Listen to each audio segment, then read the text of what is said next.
यशोधरा की प्रतीक्षा, एक स्त्री जिसका पति एक रात अचानक सब कुछ छोड़कर चला गया। न कोई विदाई, न कोई वादा, बस एक चुप्पी, और बचा एक शून्य। उस स्त्री का नाम था यशोधरा।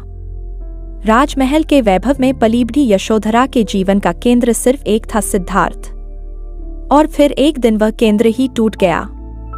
वो रात जब यशोधरा ने अपने शिशु राहुल को बाहों में लिया और तकिए पर आंसुओं की चुपचाप बारिश होती रही। वो नहीं जानती थी कि उसके पति ने राज सिंहासन, पिता, पत्नी और पुत्र सबको त्याग कर कुछ खोजने का निर्णय ले लिया है। पर यशोधरा ने क्या किया? क्या वो टूटी? नहीं, वो प्रतीक्षा बनी रही। दिन गुजरते गए, वर्षों बीत गए। सिद्धार्थ अब बुद्ध बन चुके थे और फिर 12 वर्षों बाद वे लौटे। कपिलवस्तु के मार्ग पर बुद्ध चल रहे थे। उनके साथ थे उनके सैकड़ों भिक्षु, शांत, अनुशासित, तेजस्वी। नगर के लोग श्रद्धा से मार्ग में फूल बिछा रहे थे।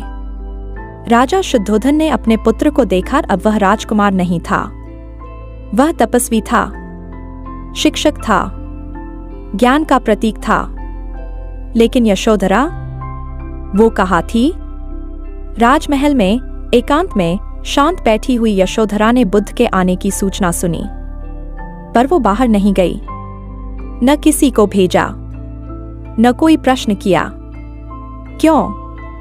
क्योंकि यशोधरा चाहती थी अगर वो वही सिद्धार्थ हैं तो वो आएंगे, उससे मिलेंगे, आंखों में उत्तर लेकर। और बुद्ध शांत चित्त से चले उस कक्ष की ओर जहां यशोधरा उनका वर्षों से इंतजार कर रही थी। बुद्ध ने देखा वही आंखें, वही स्नेह, पर अब उनमें कोई शिकायत नहीं थी, केवल मौन था। यशोधरा ने बुद्ध की ओर देखा और कहा कुछ नहीं, सिर्फ राहुल को उनकी ओर बढ़ा दिया। बुद्ध ने अपने हाथों में राहुल को उठाया। एक मुस्कान उनके होठों पर आई, शांत, सरल और गहन।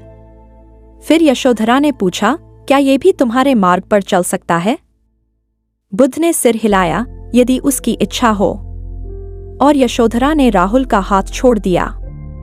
वो थी यशोधरा, एक पत्नी जिसने कभी उलाहना नहीं दिया, एक मां जिसने अपने पुत्र को भी ज्ञान के मार्ग पर चलने दिया, एक स्त्री जिसने त्याग को भी प्रेम की तरह निभाया। कुछ रिश्ते केवल साथ नहीं, समझ से बनते हैं, और यशोधरा ने उस समझ को जीवन बना दिया। अगर इस कहानी ने आपके